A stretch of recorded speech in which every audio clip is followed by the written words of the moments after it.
नमस्कार, मैं हूँ डॉक्टर राजीव पथरिया और आप देख रहे हैं लाइव हिंदुस्तान चर्चा। आज हमारी चर्चा का विषय है कि कांग्रेस पार्टी ने चुनावी वायदे जो किए थे, अब उनकी याद उनके ही विधायक कराने लग पड़े हैं। कांग्रेस के वरिष्ठ विधायक और प्रदेश कांग्रेस कमेटी के कार्यकारी अध्यक्ष राजेंद्र राणा ने खुला पत्र लिखा है मुख्यमंत्री सुखविंदर सिंह सुक्खू के नाम।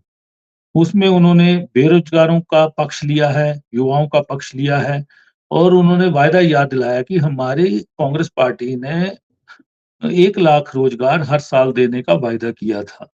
लेकिन अब हम वायदे पे कहाँ खरे उतर रहे हैं क्योंकि बेसब्री से इंतज़ार कर रहे हैं युवा वर्ग और हताश हो रहे हैं, निराश हो रहे हैं क्योंकि युवाओं का बहुत बड़ी भूमिका रही है कांग्रेस पार्टी को सत्ता में लाने के लिए।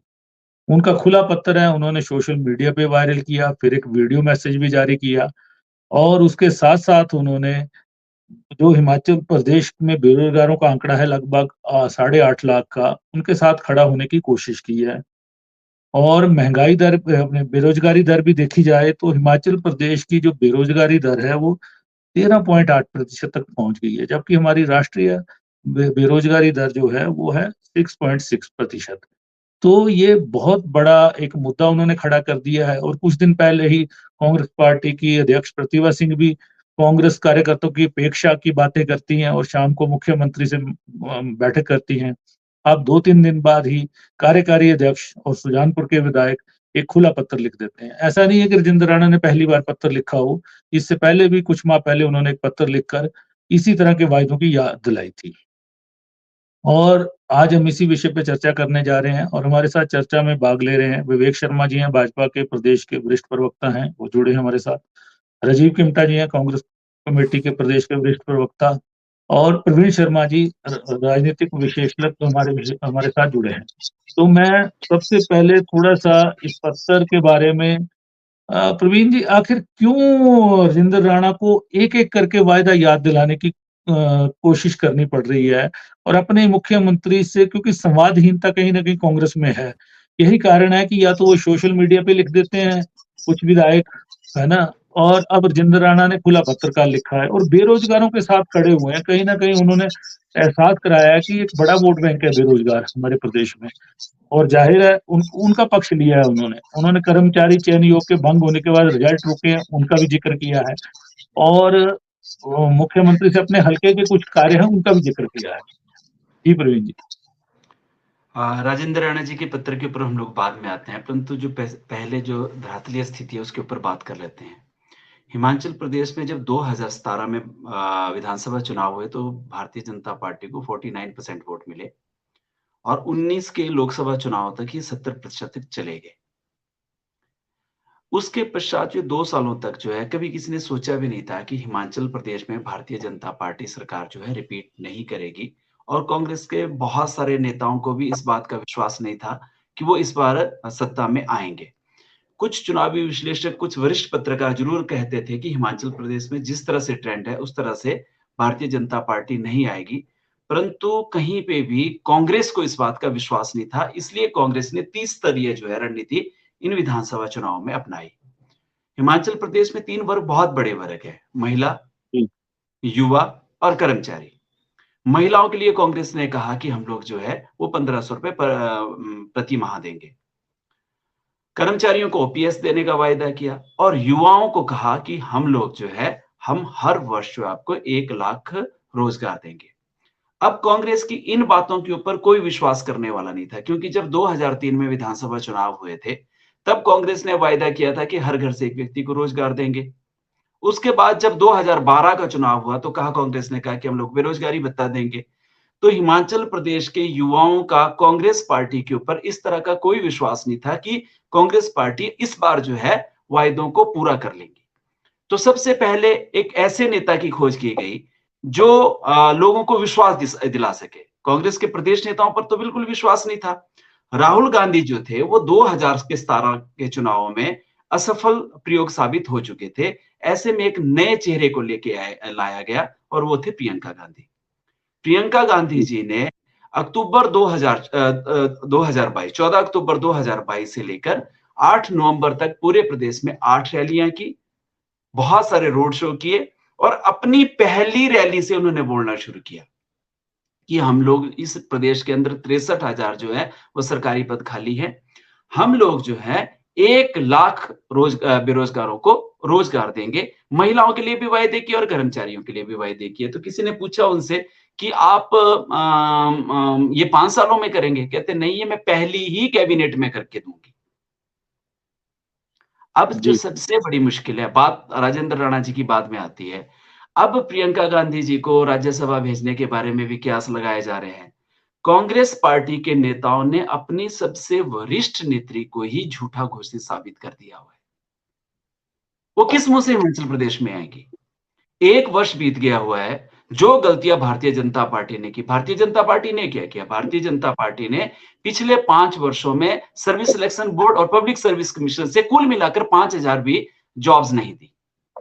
दाएं बाएं से आउटसोर्स में जॉब देने का प्रयास हुआ और युवा जो थे वो इस बात से परेशान थे। चाहे पुलिस की भर्तियां थी, वो प्रश्न चिन्ह के दायरे में थी। जो आउटसोर्स के ऊपर 20-25 हजार लोगों को भर्ती किया था, वो प्रश्न वाचक चिन्ह उनके ऊपर लगा हुआ था। आप और मेरा ये मानना है कि कांग्रेस को जो सबसे ज्यादा फायदा हुआ, न महिलाओं से हुआ, न कर्मचारियों से हुआ, क्योंकि जब कर्मचारियों के बैलेट खोले गए थे, तो वहां पे आधे आधे कर्मचारी भारतीय जनता पार्टी की तरफ भी थे। जी, उतने मत प्रतिशतता के हिसाब से महिलाएं भी नहीं थी, परंतु जो सबसे ज्यादा साथ दिया, वो दिया बेरोजगार युवाओं ने। जो आपने कहा कि 8.5 लाख है, परंतु मेरा यह मानना है ये 13 लाख से ऊपर जा चुके हैं। और कांग्रेस को जो सबसे ज्यादा फायदा हुआ, और युवाओं ने क्या किया, देखो अब मैं आपको इसको लॉजिकली कहता हूं। मंडी में, क्योंकि लोक निर्माण विभाग भी मंडी के पास था, आईपीएच विभाग भी मंडी में था, आउटसोर्स के ऊपर जो है भारतीय जनता पार्टी की सरकार ने सबसे ज्यादा नौकरियां भी मंडी में दी। तो मंडी में भारतीय जनता पार्टी को इतना नुकसान नहीं हुआ जितने पूरे प्रदेश में हुआ, क्योंकि वहां पे तो जी, नौकरियां दी नहीं जा पा रही थी आउटसोर्स बेस पे। तो मेरा कहने का मतलब है कि जो सबसे ज्यादा भरोसा जिस वर्ग ने कांग्रेस पार्टी के साथ किया, पिछले 13 महीनों में उसी वर्ग के साथ कांग्रेस ने सबसे बड़ा चीट किया हुआ है। सर्विस सिलेक्शन बोर्ड को अभी तक बना नहीं पाए हैं ये लोग। भर्तियां ये लोग कर नहीं, अभी सुखू जी ने फिर से घोषणा कर दी। पहले कहते थे कि पहली, नो डाउट उन्होंने पहले बजट में 25,000 लोगों को, लड़कों को रोजगार देने का वायदा किया था कि इस साल हम लोग 25,000 युवाओं को सरकारी रोजगार देंगे।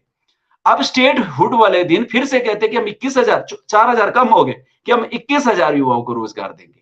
अरे कम से कम 25 अपनी 25 बातों भी पर नहीं तो दिया विश्वास गया कर अभी तक तो। लीजिए। अब मैं आपको कहता हूं राजेंद्र राणा जी, राजेंद्र राणा जी सही मायने में अगर बेरोजगार युवाओं के लिए लड़ रहे होते हैं ना, तो वो कम ये घोषणा नहीं करते कि ये कर दीजिए, पत्र नहीं लिखते। वो कांग्रेस को अल्टीमेटम देते कि अगर 20 दिन के अंदर आपने इन सारी नौकरियों का पिटारा नहीं खोलते हैं, तो मैं कांग्रेस पार्टी से रिजाइन कर दूंगा। वो तो भारतीय जनता पार्टी की बंसी बजा रहे हैं, और सेम काम वही सुधीर शर्मा जी कर रहे हैं। देखो, उन दोनों को भी कोई लेना देनी है। जिस दिन उन दोनों को मंत्री पद मिल जाएगा, उस दिन वो कहेंगे कि सुक्खू जी अभी 5 सालों में देने का वायदा किया था। जो बाकी कांग्रेस के नेता कह रहे हैं वही कहेंगे कि ये 5 सालों में वायदा देने के पूरा किया, अभी 4 साल बचे हैं, हम लोग धीरे धीरे पूरा कर लेंगे। ये तब जी, तक उनकी आवाज है जब तक वो, उनको मंत्री पद नहीं मिल रहा है। मेरा फिर यही कहना है कि कांग्रेस पार्टी ने सही मायने में बेरोजगार युवाओं के साथ धोखा किया है।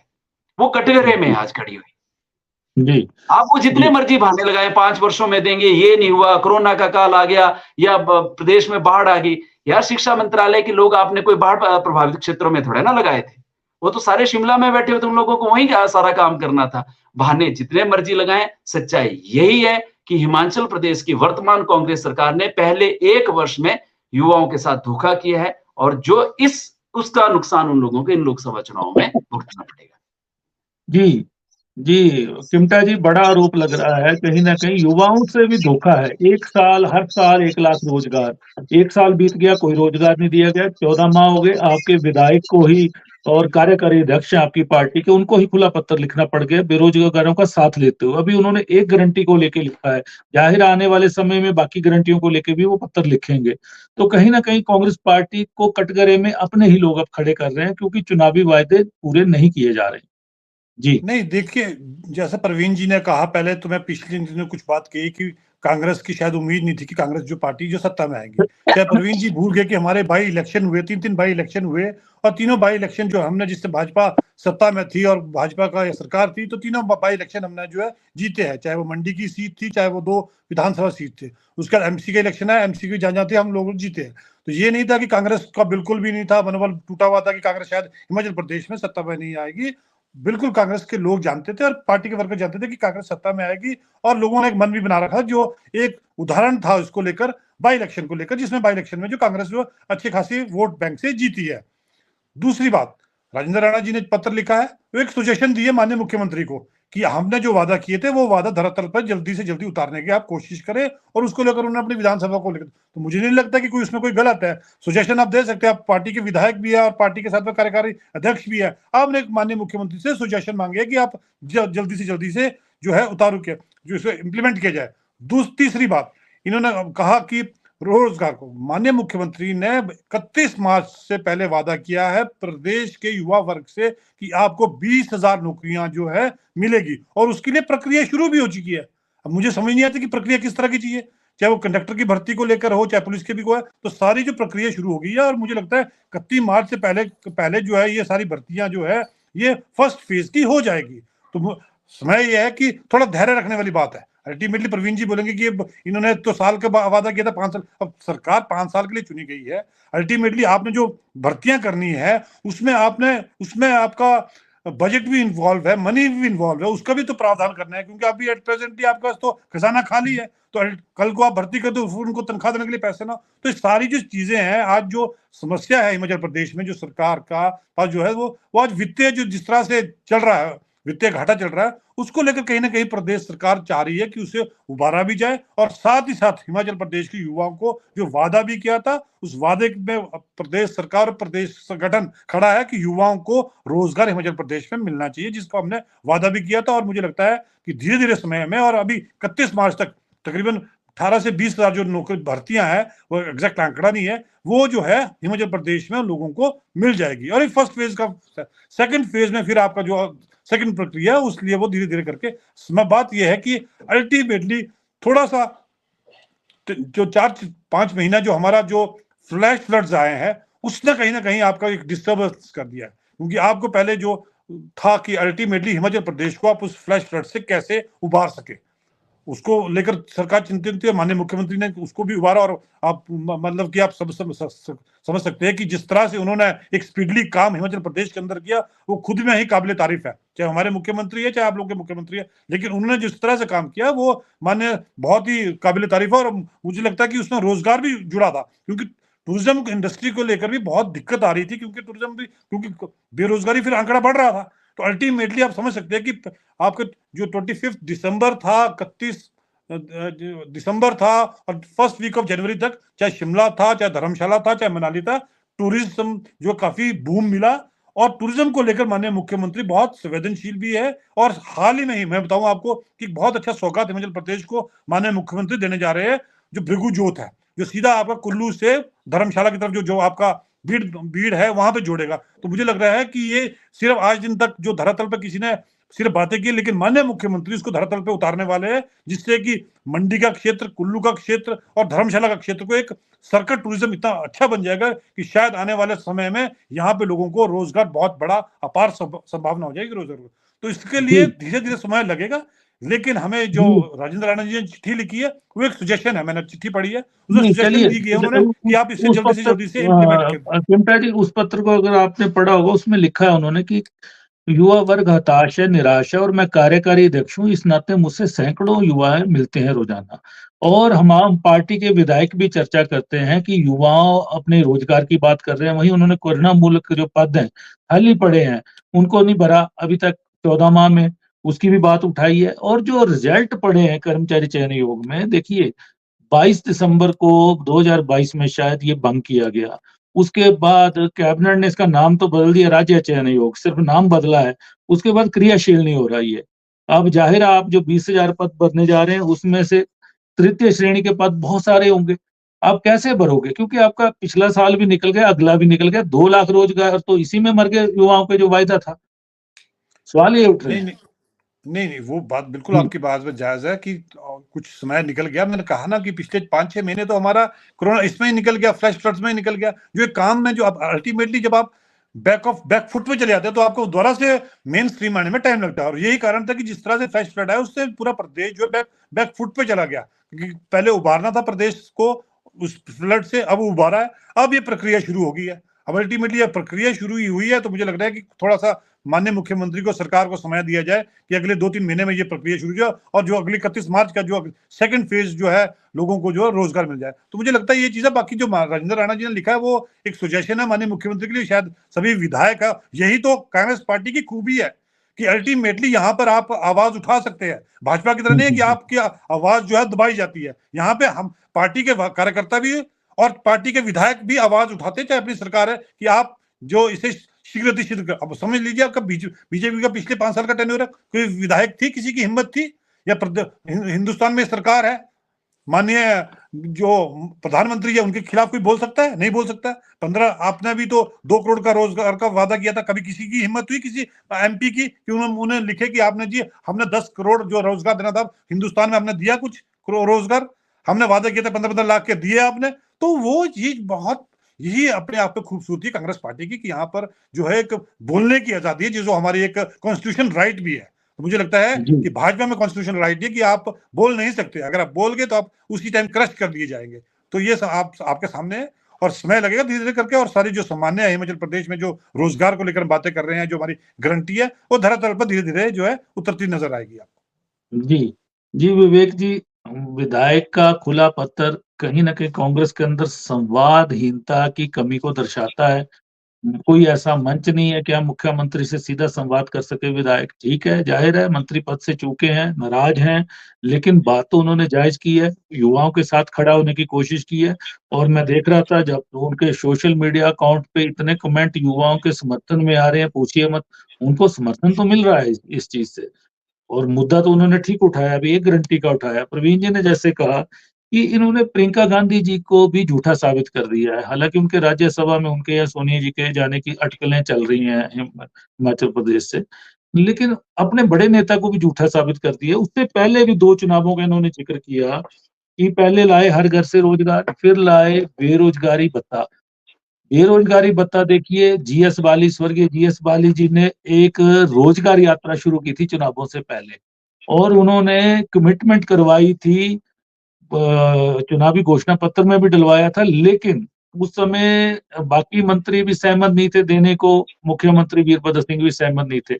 लेकिन वो अकेला व्यक्ति लड़ा, कहीं न कहीं उसने कैबिनेट से अप्रूव करा के बेरोजगारी भत्ता मिलता भी रहा लोगों को। ऐसा नहीं है कि वो वायदा पूरी तरह झूठा साबित हुआ, मिलता रहा लंबे समय तक। आपकी सरकार आई, उसने कुछ माह दिया फिर बंद कर दिया, फंड ही नहीं दिया उसको। तो कहीं न कहीं अगर झील हो काम करने की तो ये चीज़ें हो सकती हैं, क्योंकि बेरोज़गारी एक बड़ा मुद्दा है और बेरोज़गारों के साथ खड़ा होना भी एक बड़ी बात है। हिम्मत जुटाई है राजेंद्र राणा ने। जी, विवेक जी। डॉक्टर साहब नमस्कार। राजेंद्र राणा जी बहुत वरिष्ठ और सुलझे हुए विधायक हैं। इसमें मुझे लगता है हमारे पैनलिस्ट के अलावा प्रदेश के लोग भी इस बात को मानेंगे। और माननीय राजीव किमटा जी ने कहा कि बड़ा हमारे यहाँ लोकतंत्र है और लोकतंत्र में पत्र लिखना उनका एक विशेष अधिकार है। मैंने बताऊं कि जब तक तो ये लोकतंत्र पार्टी के भीतर रहे तब तक तो बहुत अच्छा है, लेकिन जब ये लोकतंत्र को ही हार्म करना शुरू कर दे तो ये चर्चा का विषय हो जाता है और इसके ऊपर सब राजनीतिक दल अपना अपना दृष्टिकोण रखने का अधिकार रखते हैं। और इसी को मध्य नजर रखते हुए हम आज इस चर्चा के लिए यहाँ बैठे हैं।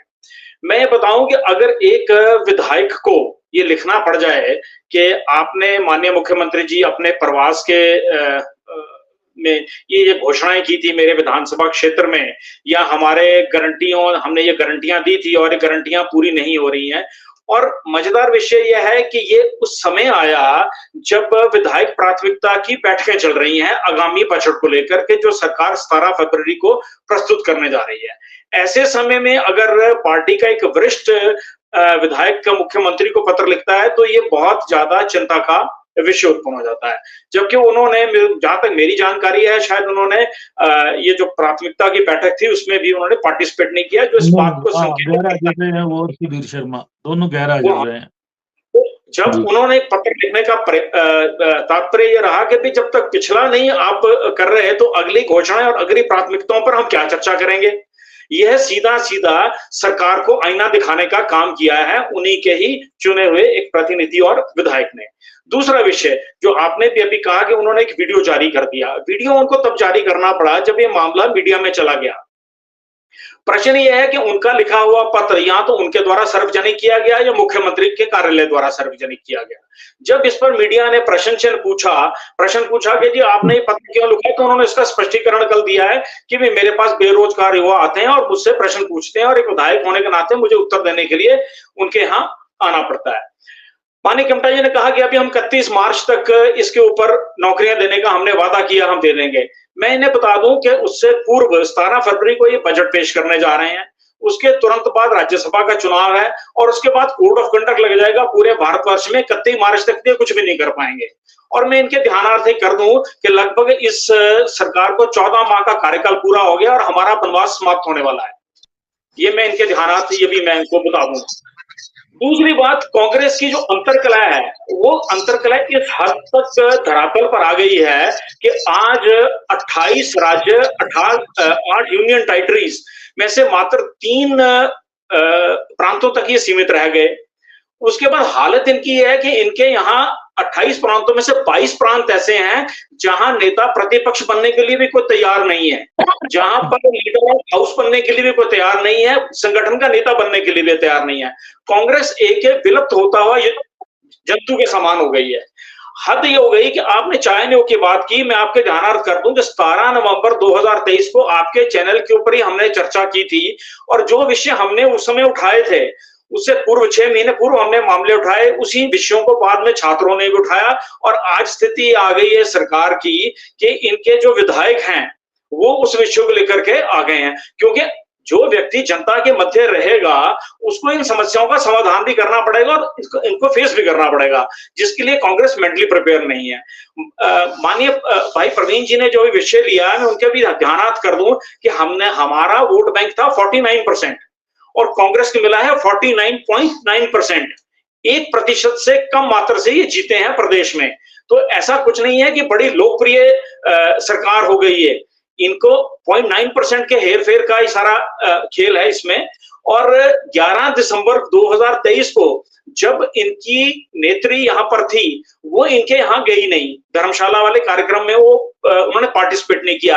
ये बिल्कुल सही बात है प्रवीण जी की, मैं इसका समर्थन करता हूं कि इन्होंने उनका भी शोषण किया, इन्होंने उनका व्यक्तित्व को भी बेचने का प्रयास किया, उनसे झूठ बुलवाया, उन्होंने झूठ बोल दिया और उसके बाद आज अपनी गारंटियां और रोजगार देने की स्थिति में नहीं है। इसके लिए उनको खुद बहिष्कार करना पड़ा इनके 1 साल के जश्न का।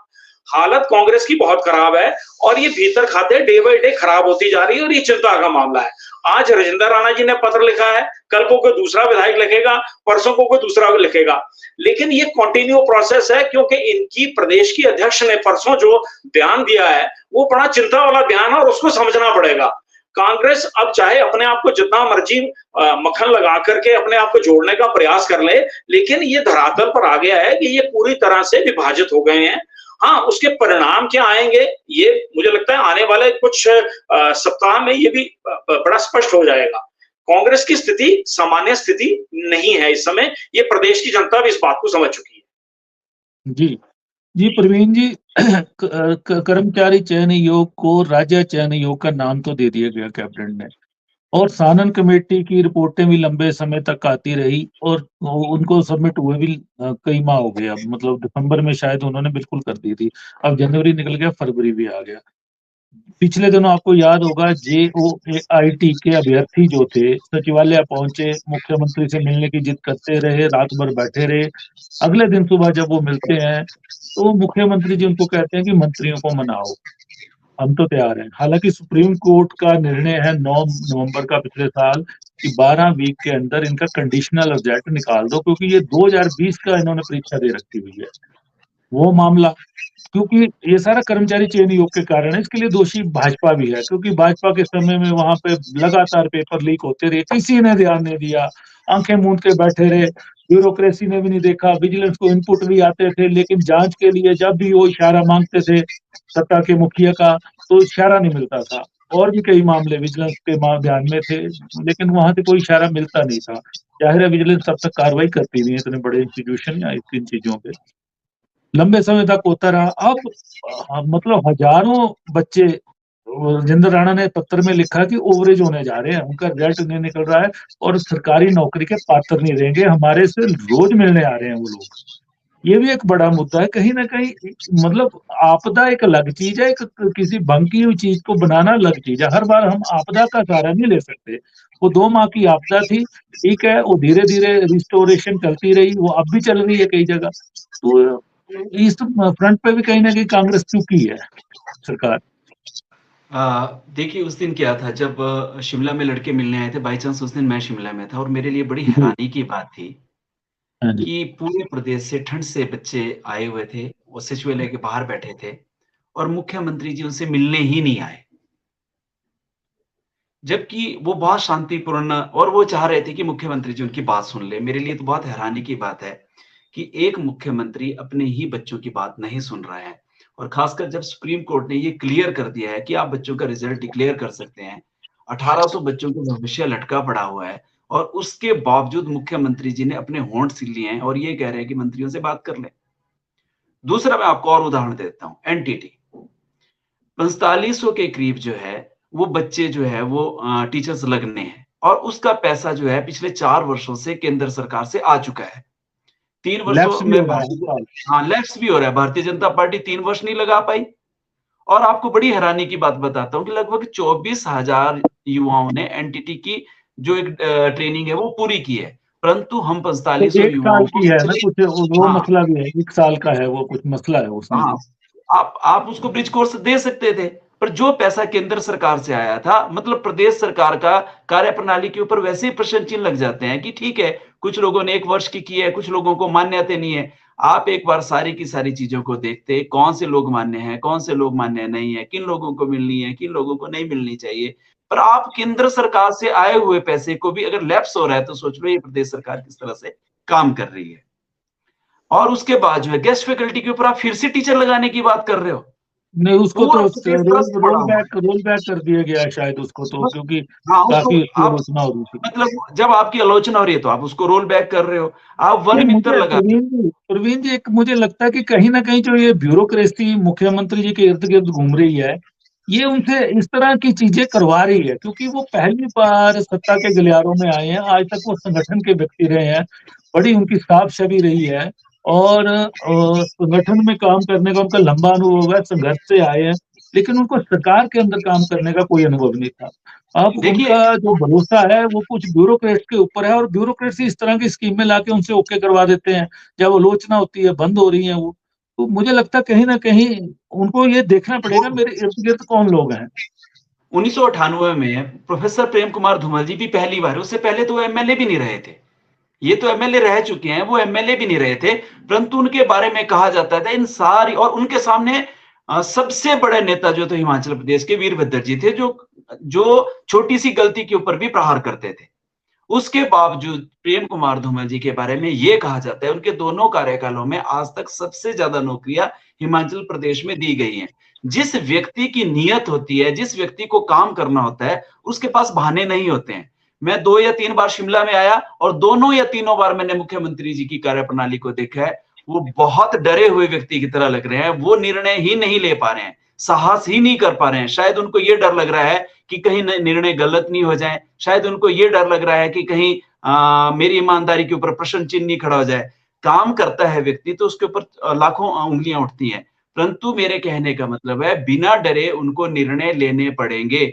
जो गलतियां भारतीय जनता पार्टी ने की है, जो गलतियां सरकार में की है, जो गलतियां संगठन के प्रति लोगों के दौरान उसमें की हुई है, उन गलतियों से उनको अवॉइड करना चाहिए। वहां पे भी यही हुआ था कि कुछ लोगों को दरकिनार किया गया था। आज यहां पर भी पिछले 1 वर्ष में यही हुआ जा रहा है कि योग्य व्यक्तियों को दरकिनार किया जा रहा है, जिसकी वजह से लोग आज प्रश्न चिन्ह खड़े कर रहे हैं। उनके ही मंत्री, उनके ही विधायक कहीं ना कहीं इस सरकार से असंतुष्ट है। निष्पक्ष होने के नाते मैं इतना ही कहना चाहता हूं, हो सकता है कि कांग्रेस के प्रवक्ताओं को अपनी सरकार के ऊपर जो एक पर्दा डालना पड़ रहा है, भारतीय जनता पार्टी आक्रामक रवैया अपनाएगी, परंतु सत्य यही है कि पिछले 1 वर्षों में मुख्यमंत्री व्यवस्था परिवर्तन नहीं कर पाए हैं। वो उसी ढर्रे पे चल रहे हैं जो पिछली सरकार चली थी। संगठन के लोगों को तंग किया जा रहा है, सरकार ऑफिसरों के अकॉर्डिंगली चल रही है और उसकी वजह से आम कार्यकर्ता कांग्रेस का परेशान है और उसका मोह भंग पूरी तरह से हो चुका है। मैं फिर कहता हूं कि ये लोकसभा चुनाव कांग्रेस को आईना दिखाने वाले होंगे।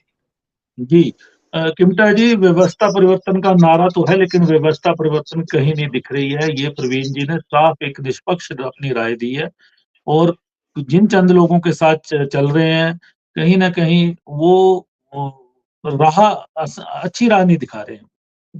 नहीं, देखो, जो आईटी को लेकर इन्होंने कहा उसको लेकर माननीय मुख्यमंत्री ने स्पष्ट कर दिया कि हम कुछ दिनों में इसका रिजल्ट डिक्लेयर कर देंगे और मुझे लग रहा है कि एक डेलीगेशन भी माननीय मुख्यमंत्री से रात को मिला, सुबह भी मिला और माननीय मुख्यमंत्री ने उसके ऊपर जो है अपना बाइट भी दिया। रही बात इन्होंने और चीजों को लेकर भी कही, तो माननीय मुख्यमंत्री एक सक्षम है और वो बहुत ही निडर जिसको बोलते हैं कि अपना डिसीजन लेते हैं। अब यही कारण है कि कुछ जब फाइनेंशियल क्राइसिस आपको प्रदेश के अंदर हो तो आपको फाइनेंस भी देखना हो कि हमने फाइनेंस को किस तरह से टैकल करना है। तो यहाँ कहीं ना कहीं थोड़ी हिच आ रही है। फाइनेंशियल क्राइसिस ये आप फॉर्च्यूनर खरीद लेते हो मंत्रियों के लिए हैं, सीपीएस के लिए नहीं, तब फाइनेंशियल क्राइसिस नहीं है।